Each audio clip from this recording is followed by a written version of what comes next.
Joyce, Joyce, esta música para ou não? Boa tarde. Jocelyn, se calhar parava a música, não? Obrigada.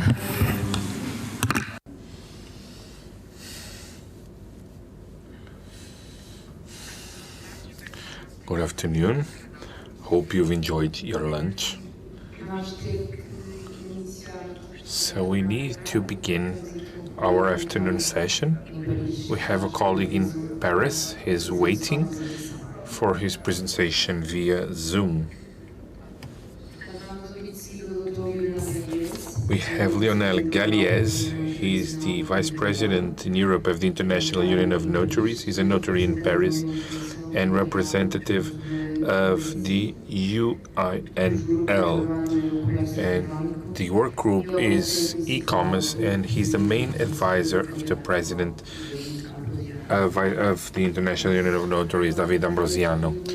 Lionel, if you're available to start, he's here to tell us about the example of a power of attorney.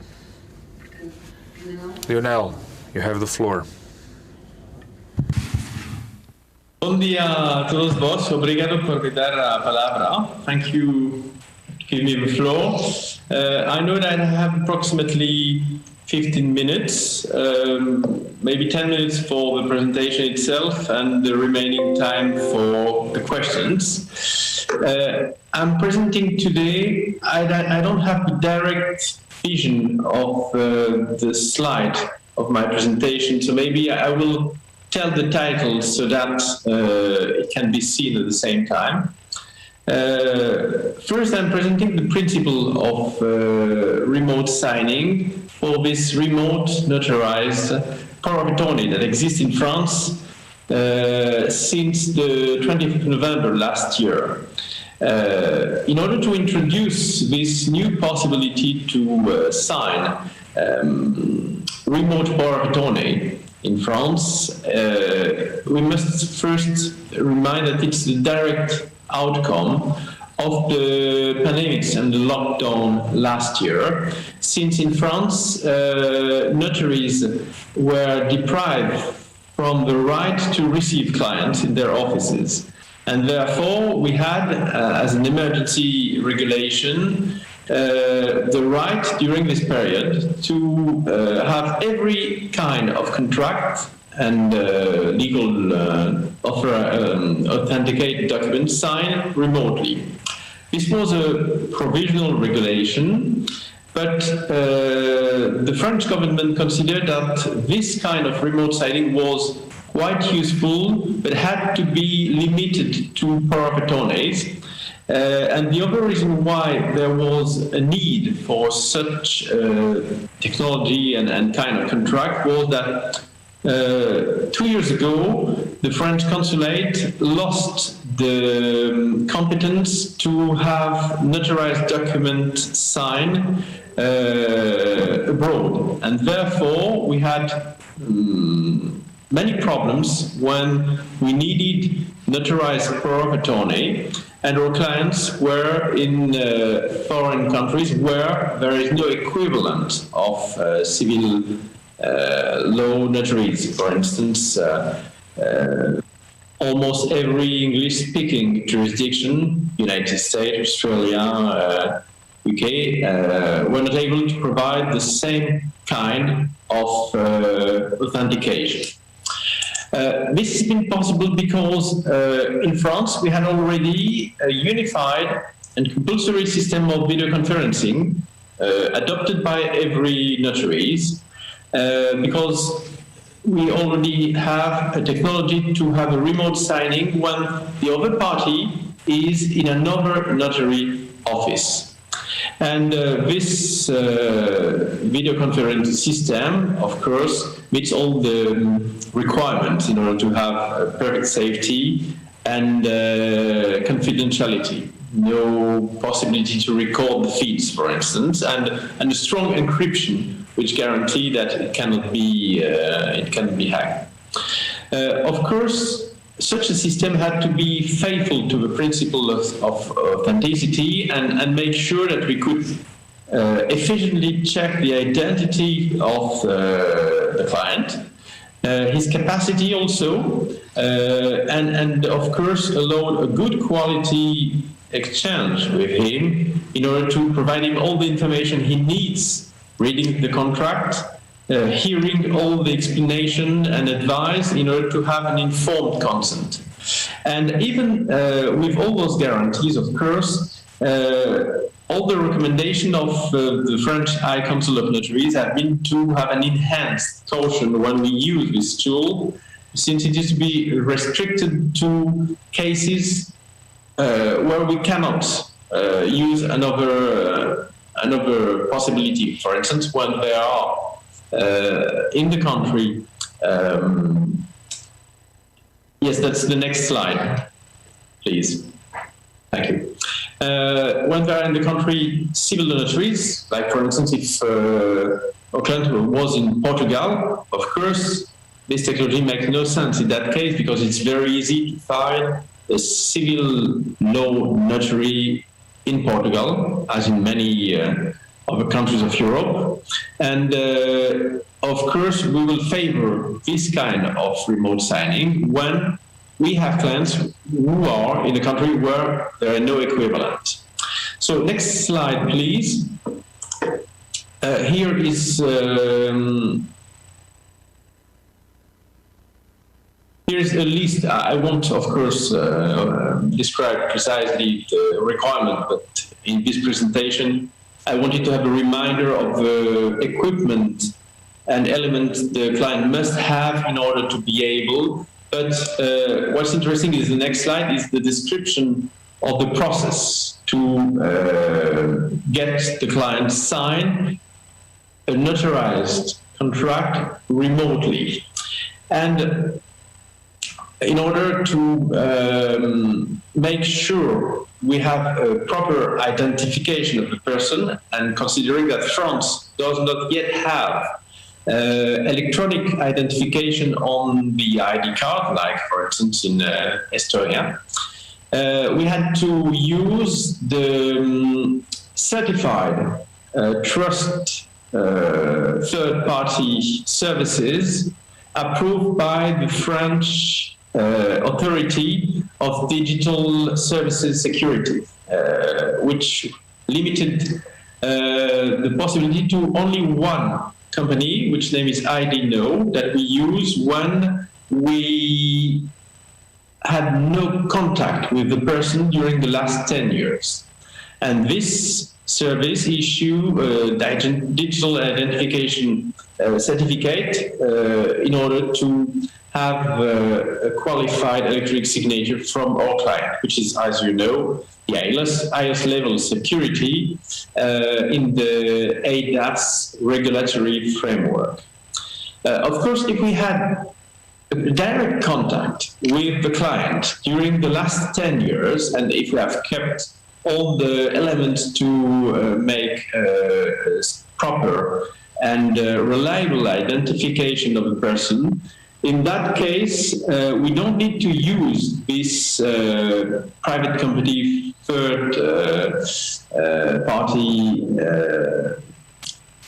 trusted third-party service. In that case, we make a direct online contact with the client, and we compare the ID we have kept to the IDs showing us. And that's the first step. That's the step which allows the identification of a person. The second step, which is described on the next slide. So next slide, please. Describe the process of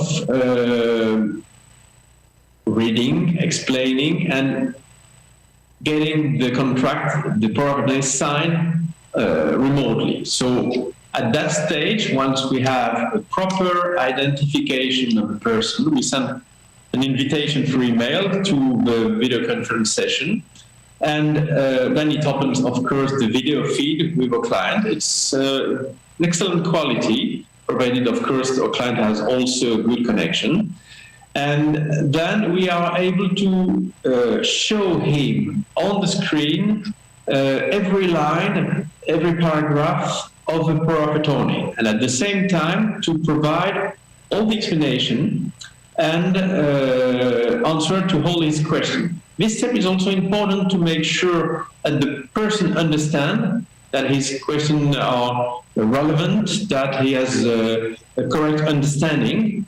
And this is also, in a certain way, part of the identification, because in most cases, we will do that with people that we already know. And therefore, we know their voice, we know their personal situation, we have many personal and private information about their situation. So we can, during this conversation, by asking relevant questions, make sure that we have the proper person, that she's the real person in front of us. On top of the previous step, which provided already, of course, a very safe way to identify the person. At the end of the reading the contract, the proposal history, then we have a two-step process to having our client signing the contract. We send an email and then an additional code sent by text message through the mobile phone, which issue an identification, a certificate of identification of the person and a certificate of signature. And once we receive this certificate of signature from the client, then we are able to sign ourselves the power of attorney with the electronic key that every French notary use every day, which seal the electronically contract with an encryption protocol. At this stage, the power of attorney is signed and valid. Of course, as for any electronic contract, and that's my next slide, we keep the record contract, and regulatory, from a regulatory point of view in France, we must keep the contract during 75 years. So all this service is provided by the CSN Digital Factories data center, the ADSN, sorry for a mistake in the name. So all the data are kept in our data center. This is owned and operated by the notary subsidiary company. We have already stored more than 19 million electronic authentic acts. And the technology is, of course, updated every year in order to keep the security level required, protect and keep all the contract readable for such a long term. My last slide, I think I've almost used the time that was granted to me, is about the future development. There are two directions that we are following now. First is to have an agreement of the notaries by the French National Agency of Digital System Security, so that we can directly issue the digital identification instead of this private trusted third party I have already mentioned. And the second direction is that we'll soon have, I hope, French ID cards with digital identification. So this development would be to be able to use remotely the digital certificate to have our client signing electronically the power of attorney remotely. Well, that's the end of my presentation. Thank you for your attention. Obrigado pela vossa atenção.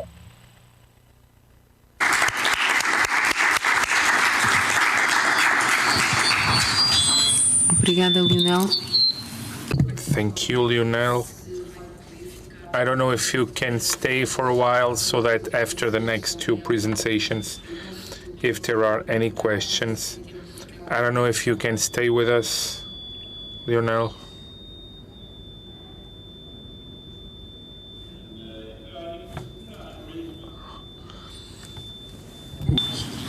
Não ouvi. Desculpa, Lionel, não ouvi. Sorry, Lionel, what did you say? Can you repeat, please? I can't stay online, Ok. and I'm ready to answer to any question. Ok, thank you. Portanto, vamos passar então à intervenção aqui também. Now we have Dr. Alexandras Matonis. Has a degree in journalism by the University of Vilnius in '94, and since 2008 he's a consultant on public affairs in the Association of Notaries of Lithuania. You have the floor, dear Dr. Alexandras Matonis, talking about the digital identification experience, the remote notarial authentication in Lithuania. Good afternoon, dear colleagues, ladies and gentlemen. I hope you hear me loud and clear. Well, first of all, I'm very pleased to send you the warmest regards on behalf of the President of Lithuanian Chamber of Notaries, Mr. Marius Stačkaitis. Today, he attends the annual Baltic Notary Council session in Tallinn, together with his counterparts from Estonia and Latvia. Therefore, I was authorized to deliver this presentation to you on his behalf. Thank you very much for this opportunity. Lithuanian notaries have very good news. In March, the Parliament of Lithuania has adopted amendments to the law on the notarial profession, legalizing the possibility to perform notarial acts in the absence of the client in the office by remote and safe means. 1st July of this year marked the beginning of remote notarial acts in Lithuania. The digitalization processes for notaries, both in Lithuania and elsewhere, began long ago. However, they have been not very notable until today and have developed slowly, although gaining increased momentum. These processes were accelerated substantially by the COVID-19 pandemic. Notaries are persons authorized by the state and are obliged to provide important public services to the population even during the quarantine. Putting their health at risk, notaries have to visit clients at home or healthcare institutions. Medical masks, gloves, or even hazardous material protection gowns have become part of notaries' clothing. Therefore, the provision of remote services has become particularly relevant in the notarial sector during the pandemic. A sociological survey commissioned by the Lithuanian Chamber of Notaries, conducted last autumn, has shown that more than a half, or 51% of Lithuanian population, give a positive evaluation of the possibility to formalize remote notarial acts. In May this year, the similar opinion poll has shown that 49% of population are positive towards remote notarial deeds and 75% of business people are in favor of that. 75% of business people. The work of a notary in Lithuania has been unimaginable without digitalization and interaction with electronic registers for 2 decades already. In Lithuania, the state is responsible for the creation and maintenance of registers. At present, the State Enterprise Center of Registers is in charge of the management and maintenance of the absolute majority of electronic registers. A notary is not only the user of this register's data, but also is a supplier of data to the registers. For example, upon certifying a power of attorney, a notary uploads its electronic copy to Register of Powers of Attorney. A client who comes to another notary even does not need to bring a power of attorney, as the notary will verify the content online. Therefore, the risks relating to the falsification of powers of attorney are avoided. A notary uploads other notarized documents in the same manner. For example, an electronic copy of a marriage contract is uploaded and stored in the Register of Marriage Contracts. In everyday operations, notaries have to deal with more than a dozen electronic registers, as the law requires them to verify their data before performing a notarial act.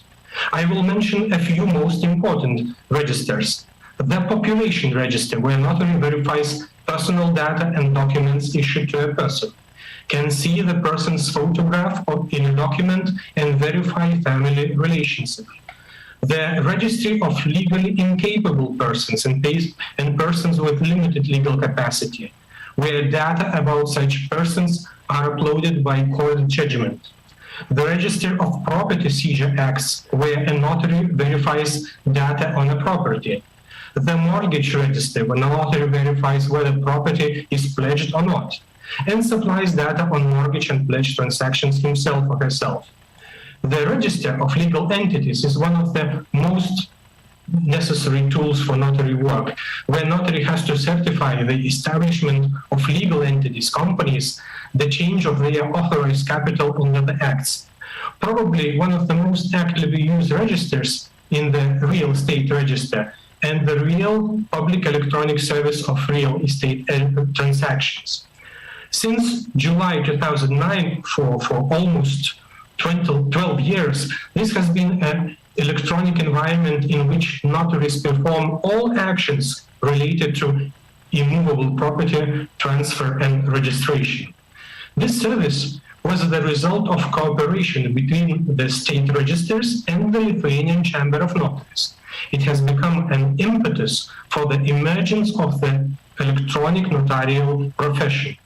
To carry out a real property transaction, a notary or his or her employee logs into the system through a safe authentication tool, collects and downloads data on real property items for the registers. In online mode, a notary draws up an agreement using templates stored in the system. Based on experience of notaries, this part of notary's work has been revolutionary, as in fact it has eliminated the possibility of errors, which we could not avoid in the past, when transferring from paper to paper unique codes, numbers, and other data to typewriting agreements. In the electronic medium, data are transferred automatically, which is very convenient. Notary drafts a transaction contract, then prints it out and gives them to parties for signing, and then certifies them with his or her attestation, seal and signature. Signed document is scanned, certified with the notary's electronic signature, and the electronic document is forwarded to the register's database for storage.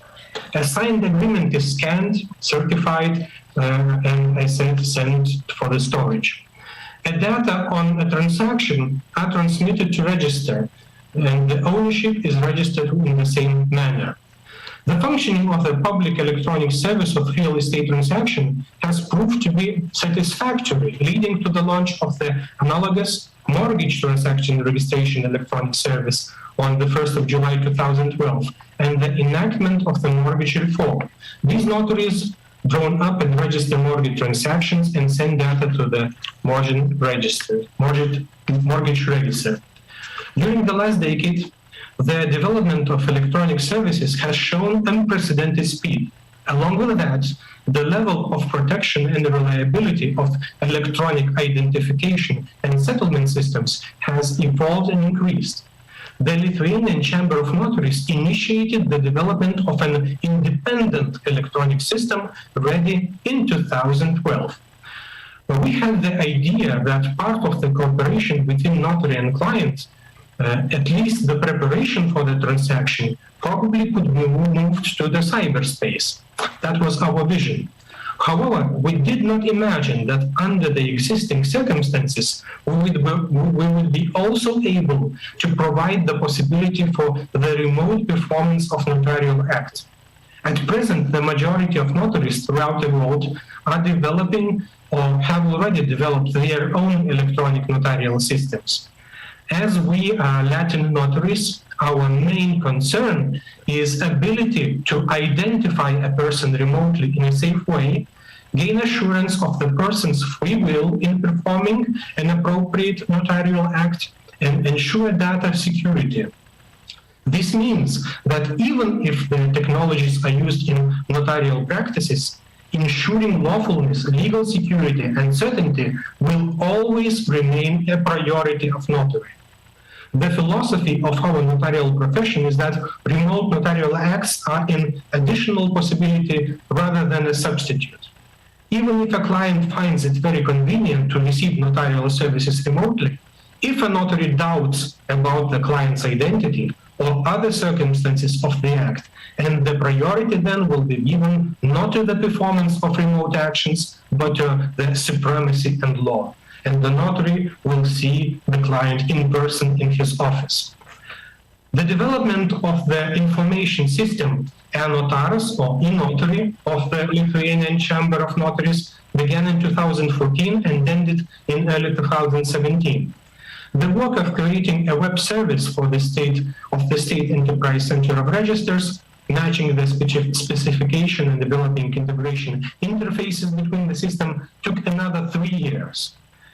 The system e-Notaras was created with our own funds, funds of Lithuanian Chamber of Notary, without receiving a cent from taxpayers, and no state budget funds are allocated for the digitalization of the notarial sector or the application of new information technologies in notary's work. Therefore, most aspects of notary's activities are already digitalized today, except the most important one, the remote performance of notarial act and the issuance of notarial documents in electronic form.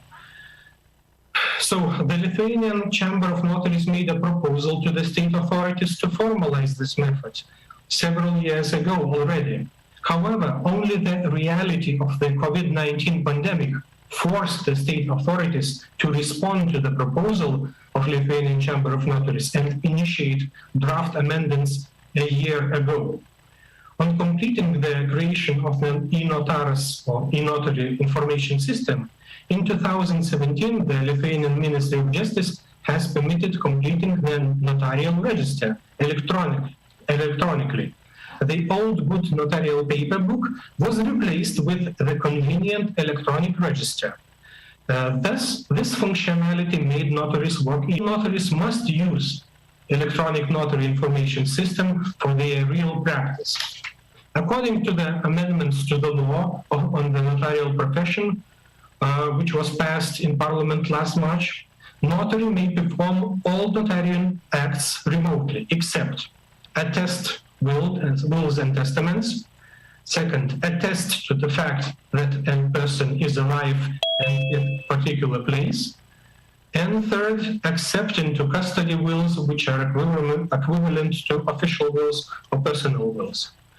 The direct and remote method of performing notarial acts will be equivalent according to the law.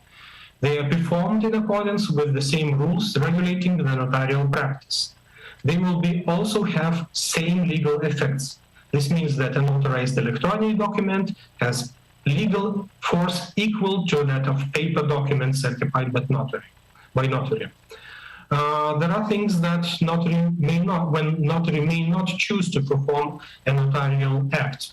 First of all, if a notary would have doubts about the reliability of identifying a person.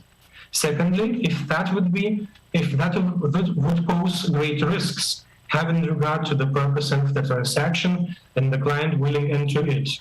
Third, if in notary opinion, there will be some other effects to the notarial acts. The decision of notary not to perform remote notarial acts is not appealable. The external portal of a notarial system is designed for customers and is accessible from mobile devices and traditional desktop computers. When logging into external portal, identification takes place through e-governance gateway and the option provided there. These include bank identification systems and mobile devices with special cards or electronic identification systems with readers designed to identify personal ID cards or certificates of Center of Registers. We call these certificates qualified electronic signatures. On the first login, the customer needs to create an account. Via the account, one can select the preferred notary or the remote notarial services and agree the preferred date and time of notarial act. Secondly, one can use the account to communicate with the notary, employees of the notary office, and can send and receive documents, information in progress, and delivered the audit service, or they can agree on scheduled date and time of client visit is providing to account. A visit to a notary takes place in the virtual environment by a video call, which is based on one of the platforms which are now available. The most important issue is the proper identification of a person, of course. As mentioned before, the first step involves identification through e-governance gateway developed by the state. The second, even more important step is the visual comparison of the photo in the personal ID document with the facial image of a customer connected remotely during the remote meeting. The customer also shows his identification document, and the notary compares the live image of the customer with his photo on the ID. Also verifies the ID data to the information which is stored in the register of population. This is done by notary. The notary takes the final decision if to conduct a remote deed. In case of any doubt about personal identity, the notary may refuse to perform a notarial act and ask the customer to arrive to the office. In the near future, maybe a year or two, we expect the upgrade of the system and introduction of the software application, which will recognize the customer's face and compare it to the image on the identification document.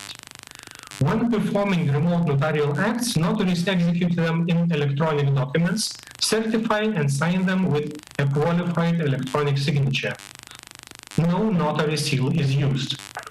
After document has been certified, the data of the certified notarial act, the invoice, and the certified notarial act document are sent automatically to the client into the external portal of the e-notary system.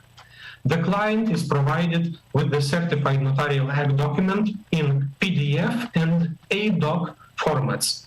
Payments can be made by most modern remote settlement means, for example, bank transfer or just charging a credit card. Notary can perform remote notarial acts to person present not only in the territory of the Republic of Lithuania, but also who are abroad at the moment. However, this applies only to the citizens to the Republic of Lithuania only. The law on the notarial profession does not prohibit performance of notarial acts to foreign citizens. However, the personal identification tools currently used by electronic notary system can only verify the identity in Lithuanian registers and databases. Therefore, foreigners' documents issued abroad may not be used for personal identification, as their verification will be impossible. As of beginning of September this year, approximately 200 notarial deeds were concluded in Lithuania. Not too much. Most of them quite simple deeds, such as power of attorney. The notaries are trying to get used to the system as well as customers. We hope that the number of remote notarial deeds will increase in the coming months substantially, as more and more customers and notaries use this opportunity. The Minister of Justice of Lithuania herself has requested a remote service while being in her office in the ministry, and the notary in small town has certified her a power of attorney. The Ministry of Justice then has widely publicized this event, calling for more public confidence in remote notarial actions. We expect the electronic notary system would to become a valuable mechanism that will contribute to the increased safety and reliability of the digital space. Thank you very much for your attention, and I will be available for your questions if you have any. Thank you very much.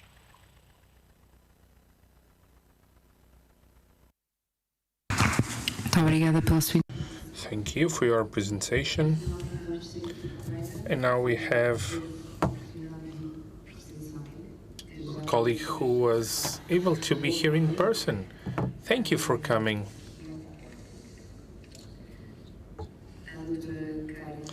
Dr. Katrin Sepp.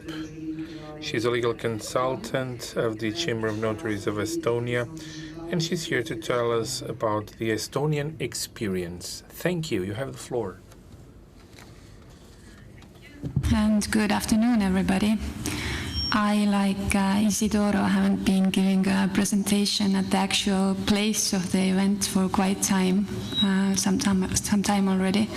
So thank you for the invitation, and I'm happy to be here. Sorry for that.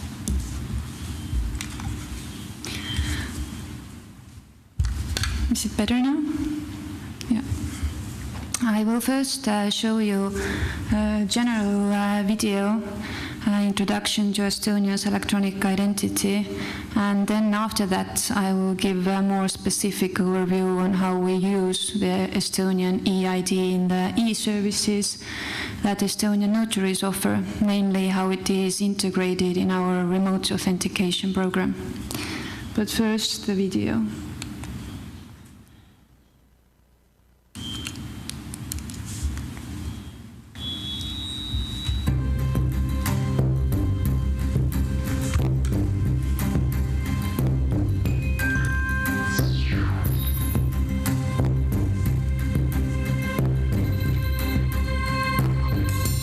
In Estonia, each person receives a unique, unchangeable 11-digit personal identification number from the government. Identification numbers represent individuals in both the physical and electronic realm. All the sound. Primary electronic identity comes with the physical ID card, which is a mandatory identification document in Estonia. Other eID carriers, like the Mobile ID and Digi-ID cards, are issued in addition to the ID card. The technical concept requires a person's sole control over the eID means. It uses a PKI solution, where a private key is generated and stored on the chip of the physical card. Keys for signing or authentication are protected with respective PIN codes. Estonia's eID is used for electronic identification, electronic signing, and the secure transfer of sensitive data. eID allows one to securely use a wide variety of state and private sector e-services while being time and cost efficient. In Estonia, the physical ID card is a mandatory document for all citizens and permanent residents above the age of 15, but anyone can apply at any age. To apply for an ID card, one is required to be physically identified by the police and border guard officials at least once during the application and issuance process. By default, the ID card includes a ready-to-use eID chip, which makes it the primary eID in Estonia. The ID card is issued with PIN codes, which enables the person to use the eID functionalities. Users can change their PIN codes at any time with the eID software DigiDoc. To use the eID card electronically, the user must know the PIN codes, have access to a computer with the DigiDoc software, and an ID card reader.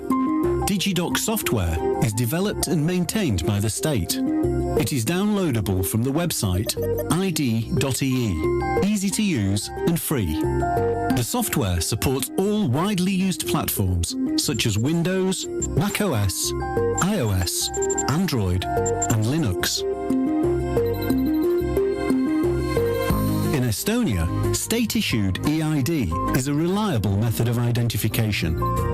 It is effectively equal to face-to-face identification. This type of identification is used to access all state e-services, as well as a large number of private sector e-services provided by businesses such as banks, telecoms, energy companies, and many others. Using Estonia's government-backed EID provides great security and reliability for both users and e-service providers. Estonia's EID system allows one to create qualified electronic signatures that are legally equal to handwritten signatures as set out in the e-IDAS, and therefore accepted in the public sector throughout the EU. In Estonia, the vast majority of electronic signatures are container-based. It means the file or data that has been signed is preserved in its original format in an ASIC e-container, and a separate signature file is added. This makes it easy to combine different files, regardless of formats and file sizes. All files in the container are signed together as a batch with a single signature. The encryption and decryption feature of Estonia's EID allows one to securely transfer confidential data. This type of encryption should only be used for short-term purposes, as EID certificates expire, as do the decryption keys stored on the EID chip. Encrypted files can be sent to recipients via traditional channels such as email or file-sharing platforms without the risk of compromising confidentiality and integrity. The government-backed EID software makes it easy to encrypt and decrypt sensitive data. One must know the receiver's personal identification number to encrypt data so that the receiver can use his EID with PIN 1 for decryption. Estonia's electronic ID card is full of potential. In addition to its essential features, authentication, electronic signing, and encryption-decryption, it is a good alternative to customer loyalty cards and key cards, as people often carry an identity document at all times. It is convenient to use it for alternative purposes as well, rather than holding a number of different cards. Therefore, the ID card can be used in grocery shops, bookstores, pharmacies, libraries, cinemas, and so forth. There is a huge range of possibilities. Estonia's EID is widely used, accepted and trusted by both the public and private sectors. It has made secure e-services a normal part of everyday life, saving time and cost for citizens, companies, and the public sector.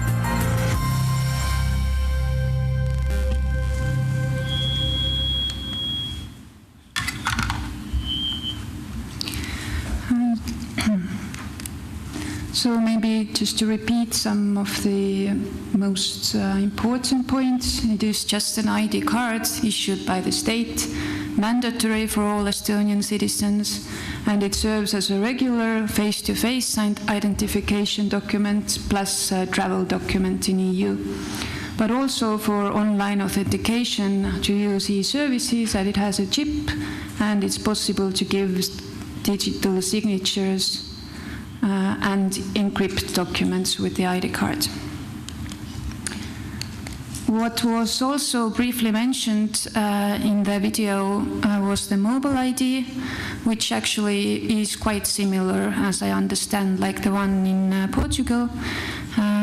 It's an alternative with what you can also sign, give digital signatures and access e-services, but it has the advantage of not requiring a card reader or even getting your ID card out of your wallet. It's based on a special mobile SIM card, which the customer must request from the mobile phone operator, and the precondition for getting it is having an Estonian ID card first. So to log into a site, for instance, a bank web page, the user clicks the login with mobile ID option on the website. The phone beeps, displays a screen indicating that a connection is being made. The user enters the PIN 1 code into the phone, and then the screen on the phone disappears and the user gains access to the secure website. For example, I use it. I almost never use my ID card, but compared to the ID card users, it's still much lower. It's 17% of all Estonians who use mobile ID, whereas more than 70% of Estonians use their digital ID on a daily basis. What the video did not mention is the e-residency. Under the e-residency program since 2014, the digital identity card can also be issued to foreigners who mainly use it to establish companies in Estonia online. Just to explain, for Estonians, it has been possible to create a company online for more than 10 years already. In fact, 98% of the companies are established online in Estonia. And other examples of the active use of the digital identity are maybe that 95% of tax declarations are filed online, over 30% of Estonian voters used e-voting, and more than 1 billion digital signatures was given in Estonia by 2020 already. So basically everything can be done online. And up until 2020, the notaries were almost the only ones who required the clients to show up to their office for signing acts. But this has now changed with the remote authentication program, which also uses the digital ID as the method for identification and signing the documents. It became possible in February 2020, just before the global pandemic broke out. And as we, the notaries, actually wanted to start slow and use it at first with power of attorneys and some other unilateral acts, then since April, the government made a change in the law, and as of that time, all notarial acts can be remotely authenticated, except for concluding marriages and divorces. And the disposition of real estate is probably one of the most common transactions nowadays. In practice, the process is not actually dramatically different from the traditional face-to-face methods. Everybody logs in with their ID cards or mobile ID, whereas the client uses a specific web page for that, and the notary uses the e-notary program that is installed in their computers. Then via the video bridge, the notary sees the client, and the clients can see the notary, talk to the notary, ask questions, get explanations, and see the draft of the document. The notary can make changes to the document in real time, and after that it will be signed digitally by the parties and the notary using the digital ID. Thus, the notary performs all the same tasks in the case of remote authentication as when meeting the client face-to-face. If we suspect that someone else may be in the room forcing a person to make a transaction, we can ask our client to move the camera and show us the rest of the room, or be otherwise creative to be certain that the person has a free will.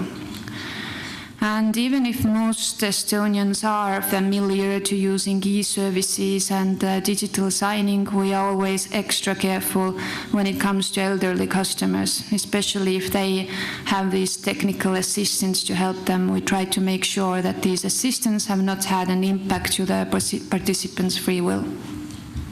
And if we have any doubt, then we will, of course, discontinue the remote authentication and might ask the client to still come to our office. For safety, but also for convenience, the remote authentication program was entirely and specifically developed for Estonian notaries and integrated in our pre-existing e-notary system, which is owned by the Chamber of Notaries. The program includes all the components we need for remote authentication: logging in with ID cards or mobile ID or the e-residency card, video call, the ability to record it, sharing the document, and then digitally signing the act. In this sense, the system is complete from end to end, and instead of using a puzzle assembled from the services of different service providers or private platforms. However, there is the built-in possibility to use an external service provider to further help with the identification of the client.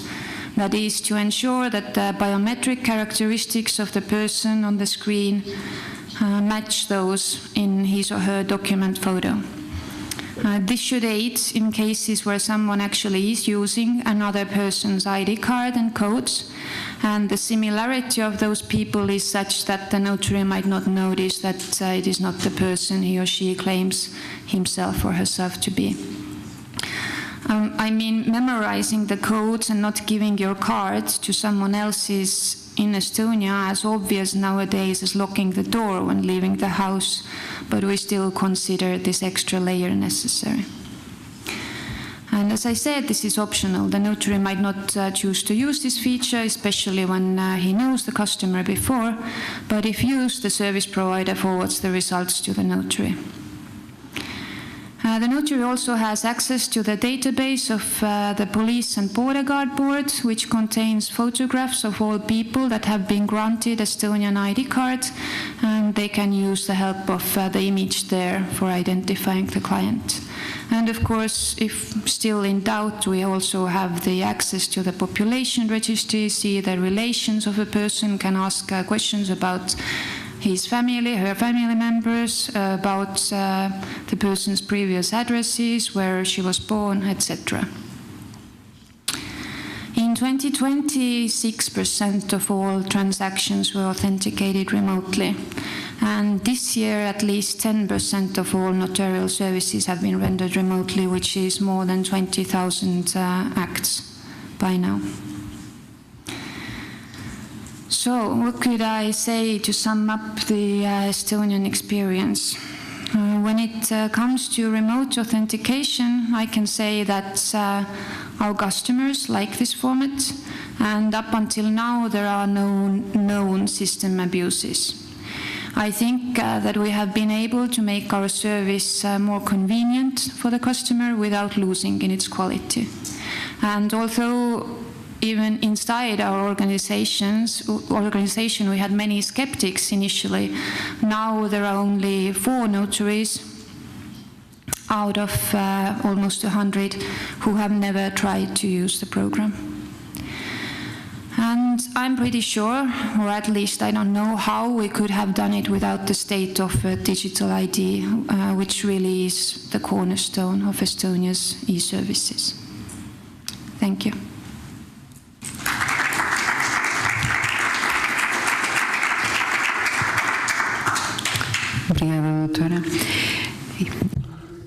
Thank you, Doctor. Let me give the floor to the audience. I don't know if you have any questions to our 3 speakers. Dr. Lionel, on the French view in terms of power of attorney, to our colleague, Dr. Matonish, in terms of what happens in Lithuania, or to this colleague sitting next to me. Any questions?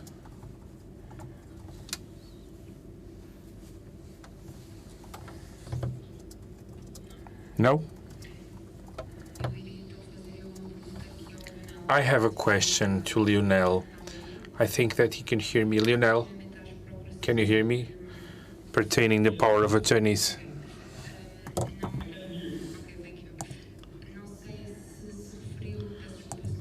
I don't know if I didn't heard this, but when did you start making this remote power of attorney, and how many power of attorneys have you made remotely? Another question, is this power of attorney with clients in France, or did you do it abroad, in other country than France? Well, in my personal case, I've done very few power of attorneys, simply because most of my clients are in France. But some of my partners has done few power of attorney because they had clients in abroad, in countries where there are no civil law notaries. So yes, we can do that even if our clients are abroad. But in practice, that's limited to the countries where there are no equivalent of civil law notaries, and because it's less convenient than having a face-to-face checking of the capacity and identity of a person by a foreign colleague on the ground.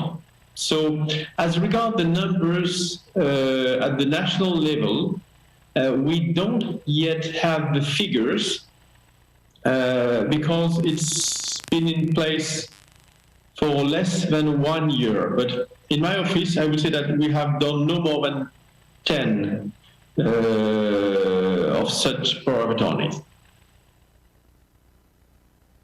Does that answer to your question? Yes, thank you, Lionel. Anyone else? Questions in Zoom? No? Thank you for your presentations. Thank you. Thank you. Thank you.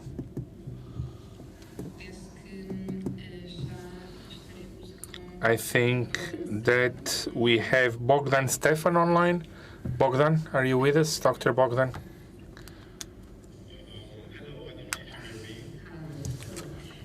Só para fazer um pequeno resumo. Just to summarize, for those who don't know who Bogdan Stefan is, he is the head of the policies for governmental unit and fiduciary of DGCNet on political issues, legal and institutional, connected to the implementation of the IDAS regulation and the future launching of the European digital entity structure. So we are very excited to get your presentation about digital identity in EU. What's the future of it? Thank you, and you have the floor, Doctor. Thank you. First of all, a simple question: should I project the presentation, or you're going to roll it out? Can I show? No, yes, please. Can you show, please, the presentation? Thank you. Yes. Do you see it? Yes. Yes. Thank you. Okay. Let me maximize. So first of all, thank you very much for the invitation. I'm really honored to be with you, such a distinguished audience. Hello from Luxembourg. Maybe you don't know, but everything that links to digital identity at European level is managed from Luxembourg. So not Brussels this time. So this is an interesting detail I think you needed to know. On my side, I will come with the European perspective. I've been online for 30 minutes and I've seen very interesting presentations. I see there's a lot of interest from the notaries community on digital identity, and I'm glad to see that everyone in the room acknowledges the potential of digital identities in your activity. At the same time, I would like to emphasize that trust services should not be ignored either. So I would put them in a pool. Both digital identity and trust services can, and I'm not exaggerating, revolutionize the potential of your business and of your notarial activities. Without further ado, I'll go quickly through the presentation and maybe leave more time for possible questions. So why am I here? I'm going to present you what happened at European level in the field of digital identity. I'll start firstly from where we are, what has been achieved, what was the drive, what are the drivers which caused, let's say, an impetus from the member states to change the current status quo. What the Commission political objectives were, and you will see they were perfectly aligned with the Council. And then I will insist on the main novelty in the field of digital identity, European digital identity, namely the European digital wallet. And linked to that, I'll also briefly present the news on the front of trust services, which are also of direct relevance to you. So I will start from as I said, in the Commission, there were reflections on what we can do to change the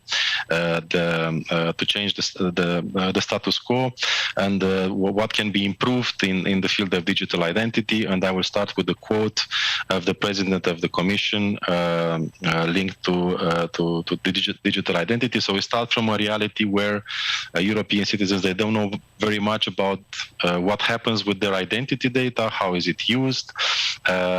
So given these concerns on data protection, the goal that the Commission set was to provide, first of all, European digital identities to all, but digital identities which can be used all over Europe, irrespective if we talk about public or private services, and of course based on a secure, on a safe technology which keeps data safe, and also which offers full control of the citizen with whom that data is shared.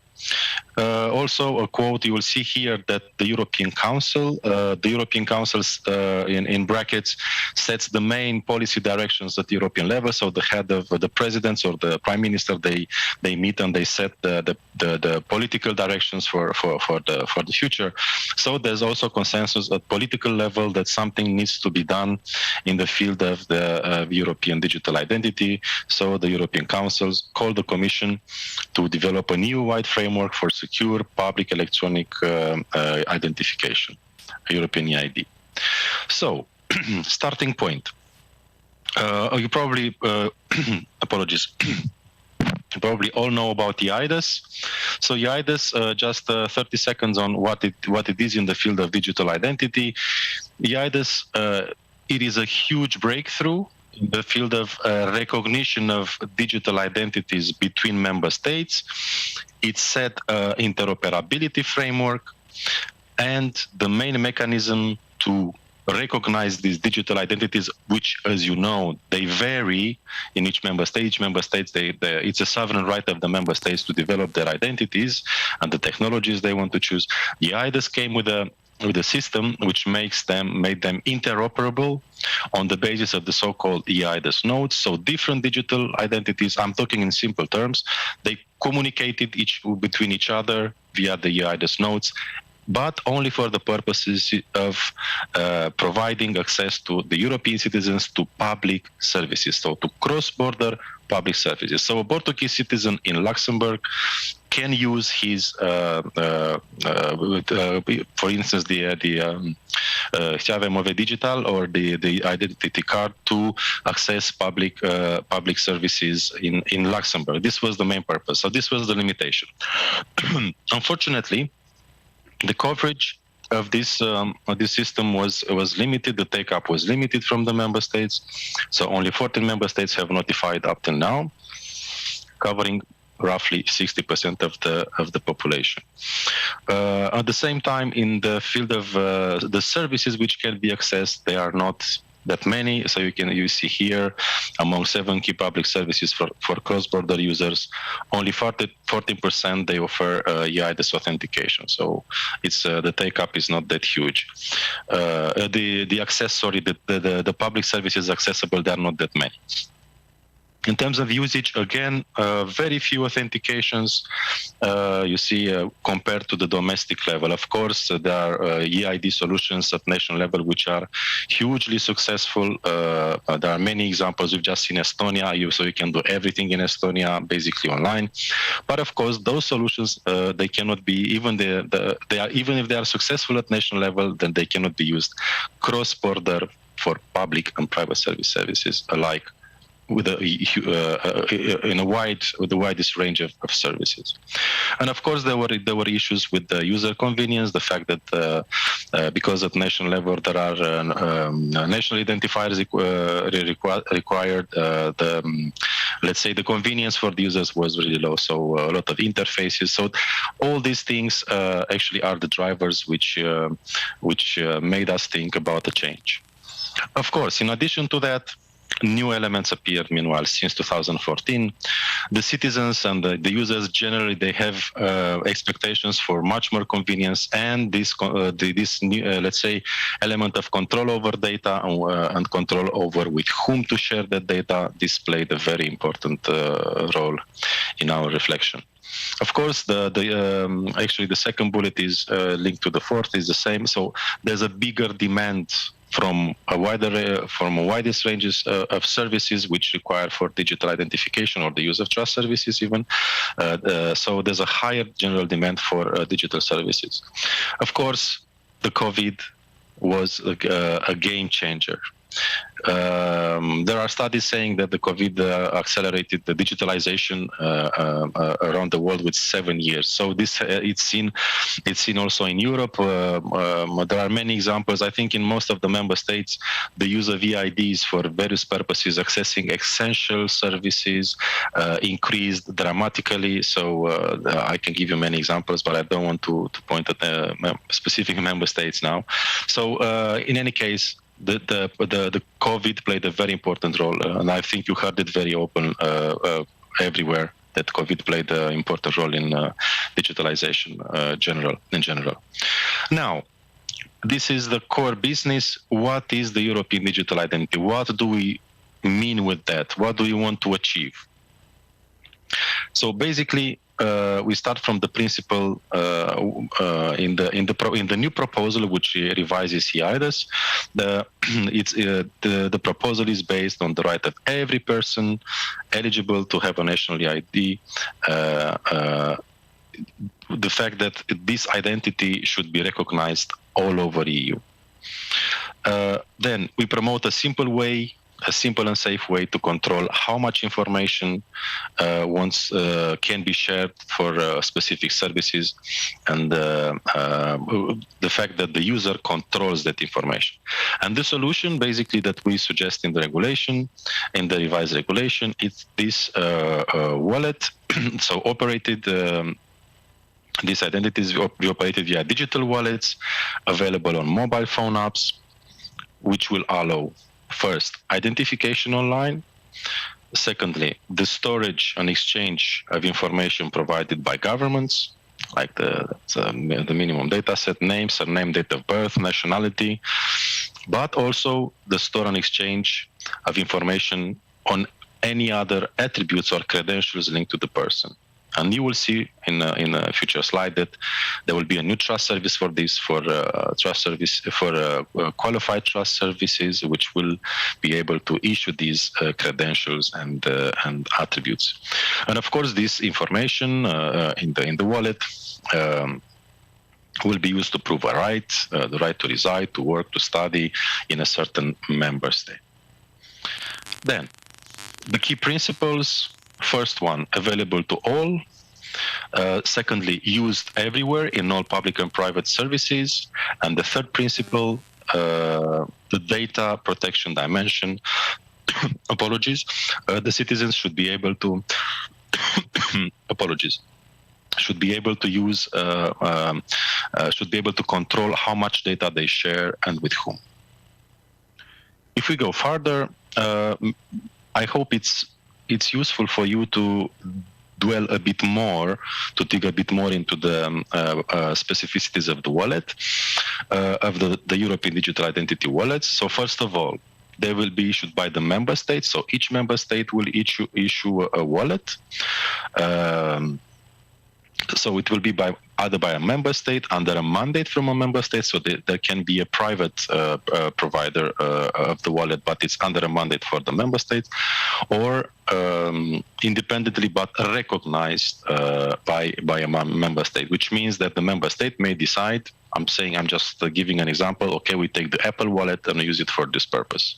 So it's these are the alternatives. The big novelty of the solution is the fact that the wallets will be based on common technical standards. If now we have a plethora of solutions which rely on different technologies, different technological approaches. Now there will be a wallet based on the same common standards. This is crucial for interoperability, a word which hurts. Everybody wants interoperability all over Europe in respect to our services. So the wallet will be able to provide that. Third element, the assurance level high. We talk about the highest level of assurance in asserting the identity of the person, which is currently under EIDAS. And as you know, EIDAS is a reference in this regard, international recognized reference. And very importantly, the wallet will have the future of signing by means of qualified electronic signatures, and you heard it so many times today, probably, which are equivalent to the handwritten signatures. Very important, it will be free of charge for the citizens. And very important also, citizens will get it on a voluntary basis if they want. So these are very important aspects. So we got a lot of questions on that. So that's why I already mentioned it.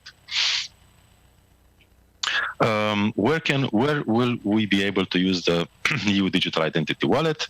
First of all, the online public services, it's a dimension which is currently covered by EIDAS, but is deficient, as I mentioned. Then private relying parties, and in the regulation, in order to stimulate the take-up of the wallet, there are certain sectors which are where the use of the wallet is compulsory. So I'm quoting here: transport, energy, banking, and financial services, social security, health, postal services, digital infrastructure. Basically, all those sectors where there's a requirement for strong customer authentication. If I may say another element, one more thing on this, it is a way. It might look excessive. Okay, why do you oblige this sector? Well, at the same time, it is a way. I mean, first of all, for these sectors to have more efficient costing, and secondly, to comply already with legal requirements which they have according to the law to identify their customers. So you think it's in the benefit of at least these sectors where strong customer authentication is required by law to be covered. Also very important, at very large platforms, this stems already from the Digital Services Regulation. If requested by the user, if the user wants, the user will be able to use it also via the platforms, the wallets. And also other sectors than those quoted in the second bullet, they will be able to adopt this on a voluntary basis, and the Commission will encourage and facilitate development of so-called codes of conduct to actually take up the wallet. Just a few fields. Okay, I'll go quicker through this. So what we'll be able to do with the wallet, we talked briefly previously. We open a bank account, you fill tax returns, you apply for university at home or in another member state. You store a medical prescription that can be used anywhere. You prove your age, you rent a car, you check in at the hotel. So there are basically there are, how should I say, limited use cases. Everything depends on the member states in the end. I will not insist very much. I'm mindful of the time but you see here there's a slide with what will change when you apply for a bank loan. So basically, the user will be able to provide via the wallet all the documents which are needed for getting that respective loan. So of course, this means that there are no physical encounters with the bank. You save time, money. So it will become very, very convenient. The same here, I will not insist on this. You can see afterwards when you get the slides what it actually means. What is the process when getting a loan, how it was before.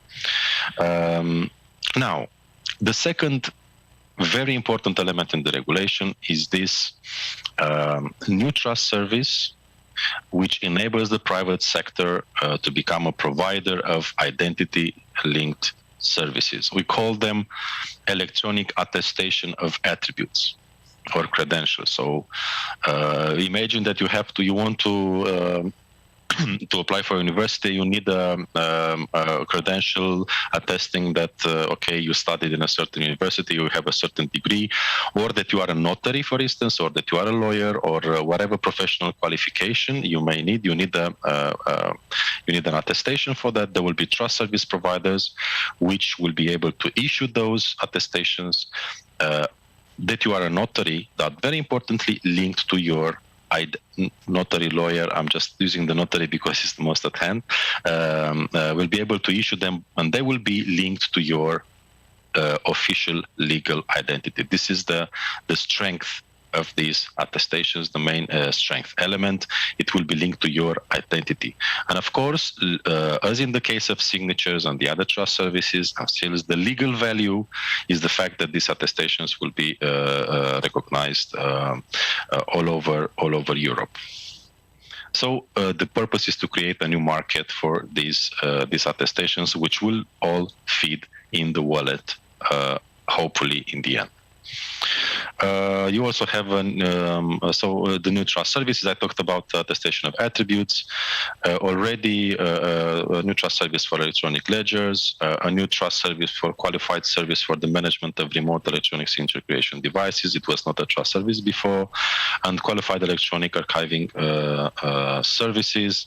And also, I suppose you know about the qualified website authentication certificates, which were voluntary up till now for the browsers. The browsers were not obliged to implement them. So the purpose behind them is to see who is behind the website, to make sure that to see the identity of the person, of the organization which is behind the website. If before this was not the browsers, they were very reluctant to accept them. In the future, in the light of the new provisions in the regulation, this will become compulsory for the browsers. We think this is a really important step, and we received a lot of feedback to have made this compulsory. Now, what are the next steps? So now what happens currently? The Commission submitted a proposal and is discussed by the member states in the Council, provision by provision. So it's the usual decision-making mechanism in the Commission. The novelty, let's say, of this, in the case of our proposal, is the fact that in parallel to the negotiations in the Council, the Commission adopted also a so-called recommendation. In brackets, recommendation means that the Commission recommends a certain way of acting to the member states. It's a non-binding document, but the Commission recommends it. So we launched a process where we want to discuss with the member states in parallel to the negotiations to discuss already on the technical elements of this proposal. What would be the standards? What would be the use cases? So and why? You may ask, why does the Commission do this? Because it's not the usual way of working. Because there is a sense of urgency. The private actors, they come with wallets. The competitive advantage of such a wallet is the fact that of the European wallet is the fact that is based on official identities issued by the member state. An Apple wallet doesn't have that. So this is what the European solution comes with. And for instance, Apple will always look for that. They try to get as much information to get the certainty that, okay, behind that wallet is a certain person, but it's not based on an official identity. So our idea was that to make a proposal, to put forward a proposal which empowers member states to use their official identities and to offer possibilities to their citizens to access public and private services, relying on a solution which is based on an official identity. So this is the strong point of our proposal. So long story short, We have a technical stream, we have a legislative stream ongoing. It's really dynamic. There's a lot of interest from member states. Of course, there's always I'm not saying opposition, but sometimes reluctance. There are member states which have developed solutions, but generally there is political support. You see it in the conclusions of the council. So we are confident that this will become a reality because, as I said, there is a sense of urgency to put the citizens in control of their data and to provide them a tool to share the data not more than they need for a specific transaction. Yes, I will stop here. I don't know if I observed the time. I apologize if it was more than 20 minutes. I am open to any questions, remarks. Thank you very much for your attention.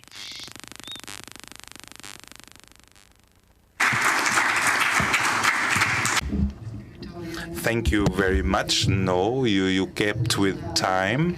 Now the audience has the floor for any questions. Please.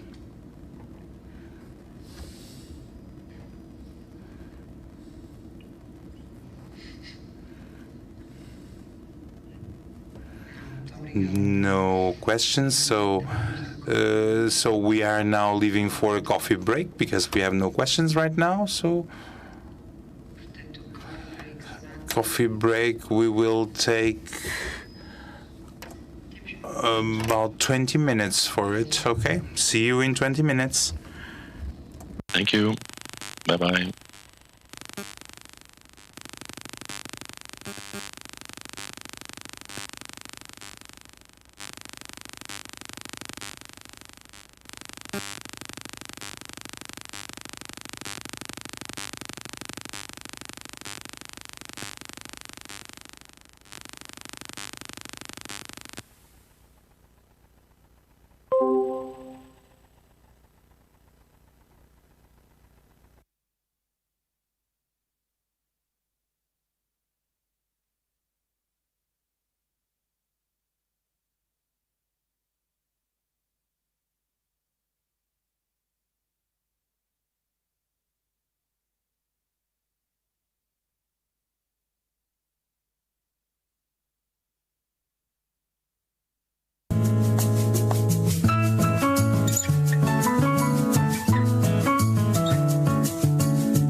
Não, deixa-te.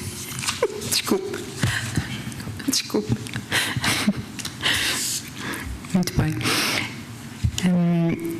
E aqui dizer que ia apresentar. I was about to say that I was going to present our dear colleague, Filipa Azevedo Mari. She's a notary in Arganil, and she's our representative of the association at the UINL. She's here to tell us about the digital files, the Portuguese experience. Thank you.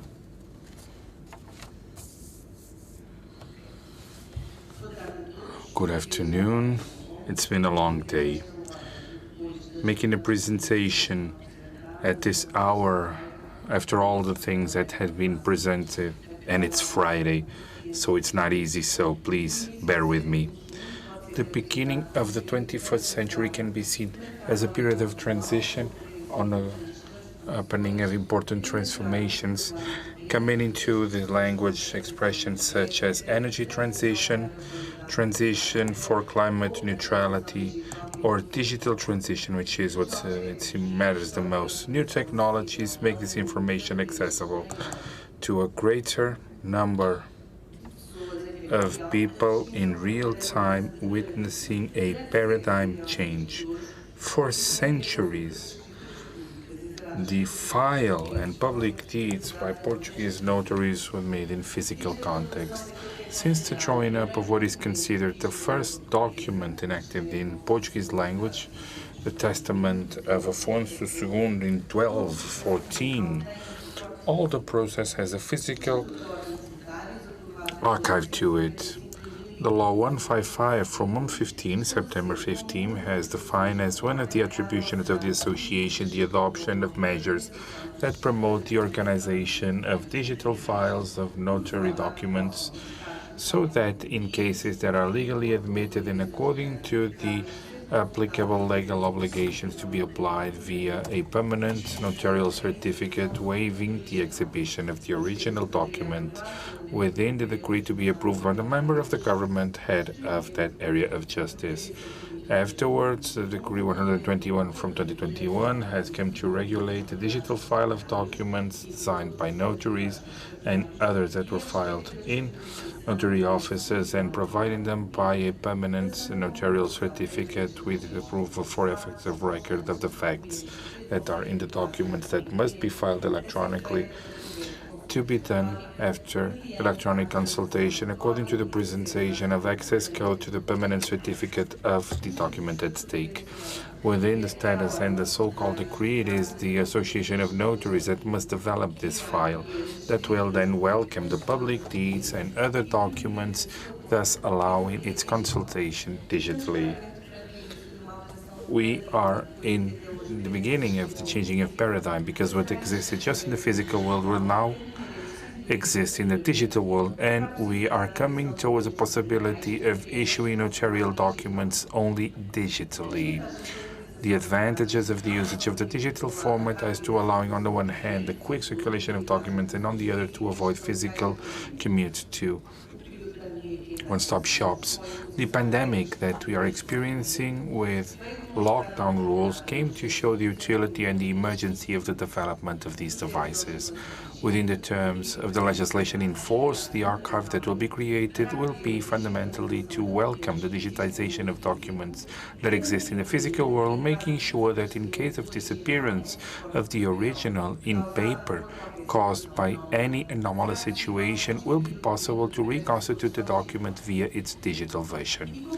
And how can we make sure that both files are the same, that the digital did not suffer any change? According to what is in legislation, the archive of the Association of Notaries will be based on best practices, and all the documents stored will be signed by the notary that has dematerialized the document, and afterwards by an electronic stamp properly qualified of the Association of Notaries that will make sure that the authorship and alterability of the document with a time stamping that will confirm the date in which the archive took place. And how will it be preserved throughout time? The value of proof of the documents. The digital archive of the association will adopt a process of re-signature or the proper qualified electronic stamp, making sure that the force of proof of the document will not be affected by the revocation of the certificates that originally signed the digital document. Then who will decide the request of access to archived files? The notary in charge will continue to decide who and how can someone have access to a certificate, as happens today. For example, consultation of wills will only be possible within the applicable law if is the testament author or someone with the power of attorney, or according to the certificate of death of the author of the will. Is there a risk of issuing certificates without the annotations that might come to exist? Well, this risk will not exist, because when the certificate is issued, the existence of annotations will be assessed, and in case it exists, the corresponding certificate where they are will be issued. Beyond public deeds, there will be filed also digitally other documents, namely documents by request of the parties. What are the advantages deriving for citizens of this possibility, considering that the law states that the physical archive dispenses to a showing of an original, and if possible for the citizens in the island of Madeira, in minutes of a document that is physically located in a notarial archive, for example, in Valença. Of course, that creating this archive and the associated digital certificate will revolutionize the way that notarial files are filed, consulted, and even the way that they go about. The possibility of having access via web to documents that are filed in a notary office somewhere in the country will terminate useless commutes, and this is of utterly importance. So the citizens will allow the access to third parties to any document that they file in a notary office, and send the access code to documents anywhere in the world. Circulation of notarial documents will be faster, safer, and much less bureaucratic. Of course, there are solutions that allow similar document workflows, but in this specific case, these are documents with a strengthened legal value and with a distinct importance for citizens who will have the same legal safety brought by the notary in a flexible format and according an access that's simpler. Nonetheless, notaries, as the other public services, are just in the beginning, and the evolution of these processes will empower solutions in the future for remote acts and deeds if all the care is taken. Filomena Gaspar Rosa spoke about the inevitability of remote acts and deeds and that it is possible to overcome the inherent difficulties. Roy told us about the efforts developed in the sense of putting at the service of the notaries of the EU tools that allow them to develop their activity in cross-border acts. André Vasconcelos from the Agency for the Administrative Modernization brought the approach of the Portuguese Republic to digital identity. Cal Vidal is a notary in Spain, has analyzed the directive of the EU, bringing to the member states that the constitution of commercial societies might happen fully online, stating the implementation in some of the member states of systems that will waive the physical presence of the parties before the notary. Lionel Gallier spoke about the experience of French notaries pertaining power of attorneys remotely. Alexandra Žmatonis from Lithuania shared with us the remote acts that started in Lithuania. Catherine Seb talked to us about Estonia and how mandatory it is for people above 18 to identify via e-card and the possibilities associated to this document. Bogdan Stefan raised awareness for the work of DEC pertaining to the current challenges brought forward by the digital identification in Europe. Let me finish with the certainty that the project to be developed by the Association of Notaries will be a landmark in the history of the Portuguese notary world and the beginning of a technological revolution that will provide the citizens quicker and simple procedures. Let me highlight that technology must never be a factor of exclusion. It should be, alas, inclusion. It's a tool at the service of citizens. Thank you for your attention. Have a great afternoon. Obrigada pelas suas conclusões. Thank you for your conclusions. I would like to know if Dr. Giovanni is here. Yes, very well.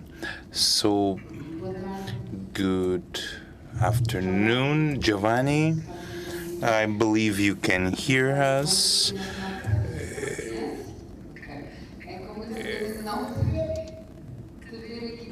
It's a pity that we cannot have you here. There was a problem with your flight, but I hope you can be here soon in Lisbon. And thank you for being here virtually and to close our conference. Giovanni Lotti is the coordinator of the European Notarial Network. You have the floor, Giovanni. Colleague Jorge Silva, dear Vice President and colleague Francisca Castro, distinguished speakers and participants, thank you for the invitation, for the interesting conference today in Lisbon. It was a pleasure to be involved by the Portuguese Notariat.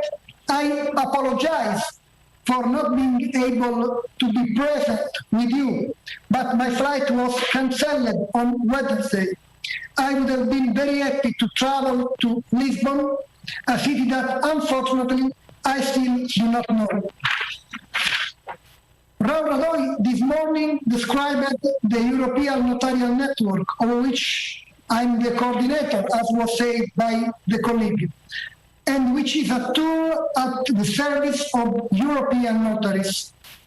I invite those who have not yet done so to register on the network platform and also to join the Facebook group of our network. This is a brief concluding remarks to propose, which is to summarize what we have heard and to express an opinion and assessment of the role of notaries in the digital world. Digital identity in the notarial exercise is a central issue for the future of notarial work. Today's speakers have shown that the notariat already has all the tools to carry out its function of protecting legality also in the digital world. The experiences of the Portuguese, French, Lithuanian, and Estonian notariates are proof of the ability of notaries to modernize the profession. The coronavirus pandemic did not find us unprepared, and thanks also to the impetus provided by the European law, I'm referring the directives on online liability companies and the regulation on digital signatures, our response was immediate. Indeed, in some cases, notaries were already offering remote services. In the near future, it is essential to maintain an active role in finding technological solutions that never sacrifice the essence of notarial work.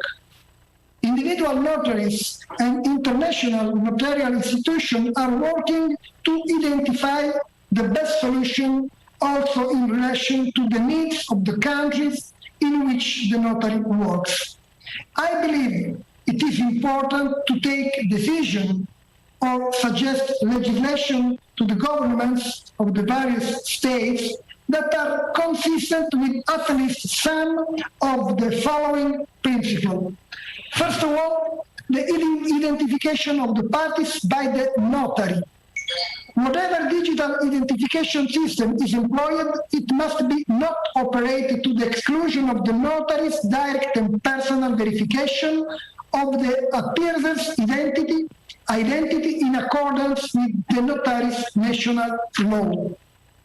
The constant developments in technology should be a complementary means of assisting the notaries in the cognitive process of identifying the parties, for example, through the use of electronic identity documents or access to official databases. The notary must remain solely responsible for the identification of the party, even if he or she decided to proceed with the aid of digital tools. Point two, I think that it is crucial that notary have to verify the free expression of the will of the parties and security of data transmissions. For this reason, and in this perspective, I consider that it is essential that each notary, if it is possible, should develop its own remote identification system, its own notarial virtual office, and make it available to notaries and clients. For example, this is the path being followed in Italy for online limited liability companies. Being at the center of technology also enhances the role of the notary and the notariate in the world of digital identity.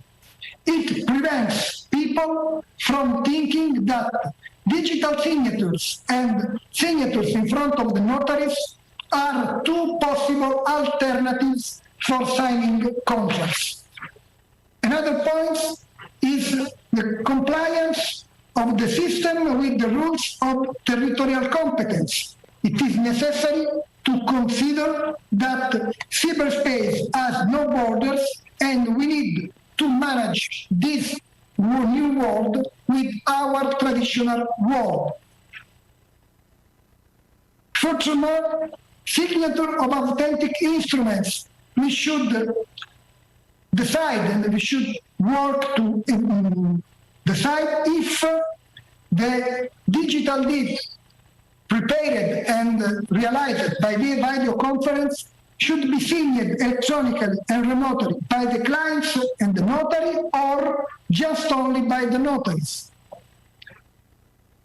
Another important point, I think that there are some kinds of deeds, contracts, which are not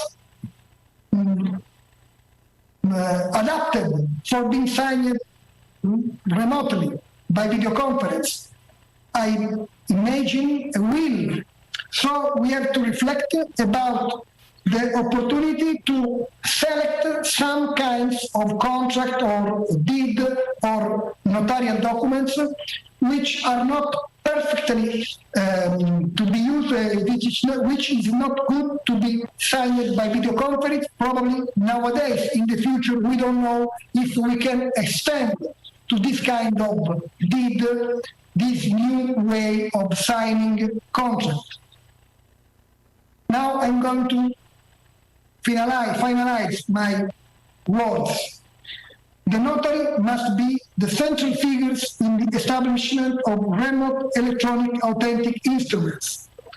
The remote authentic instrument requires us to re-examine the principle of personal appearance and to develop other means of contact between the notary and appearing parties. What is important is not physical presence before the notary, but direct appearance before the officiating notary, even if such appearance is by a technological platform. We can manage with this, and the future of our activity is in good hands if we consider the experience we speak about today. Thank you again, and see you soon in presence, I hope.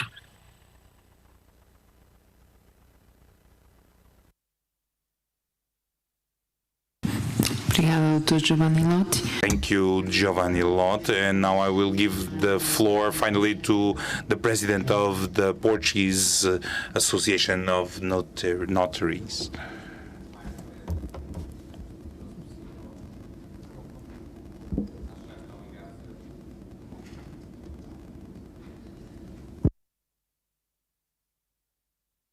Quase. Ótimo. So I will make this as brief as possible because I see that people can want to go home and start their weekend, for some a long weekend. So I would like to thank you all for your presence. This is one of the first events with physical presence organized by the Notary Association. So now that we are basically among notaries, I should say that it's quite positive that we start to get out of this lockdown, and in a way we start celebrating the fact that we went through a pandemic where notaries affirmed themselves as vital for citizens, and they stated their value as public officials. That happened not only in Portugal but throughout Europe and maybe throughout the world, sacrificing their safety many times in order to provide their services to citizens. That being said, I should say that this event is fundamental to show that we are prepared for what's to come, for digitalization, for electronic contracts, but above all, we are prepared to keep ourselves as notaries who are public officers, and we write contracts on their will. And for that purpose, it doesn't matter if it's digital or within spirit, it's important to be made by notaries with certain characteristics of the notary work. That being said, I would like to thank those who flew to Portugal from so far away, and I really hope that you can enjoy a little bit of Lisbon in the time you are here. But above all, it was very good to have you here to share your experiences, and also to so that our Portuguese colleagues and people who heard us through a video conference to understand that despite the fact that each of us is going our own ways, we will all flow towards digital documents, and in this case keeping our juridical law safety and being liberal professionals that throughout Europe we provide quality services to citizens, and we do it in a closer and closer way with cooperation networks that allow cross-border business to be done safely, and that will be our strength in the next few years. We have a European network to provide services as public officials, and they will allow us to offer something. When people don't feel they are safe, they don't want service. But safety, security is the thing that people look for when they go to the notary. being certain that, as you heard today, there are different perspectives on the evolution. Some of them are more technological from the public administration, some others in terms of law from the part of the notaries, and other ones that are mixed for those who keep up with the daily life of citizens. But the solution for this is the same that has been our path in the last few centers, is to serve the public interest, to serve citizens. Thank you very much, and I wish you all a good weekend.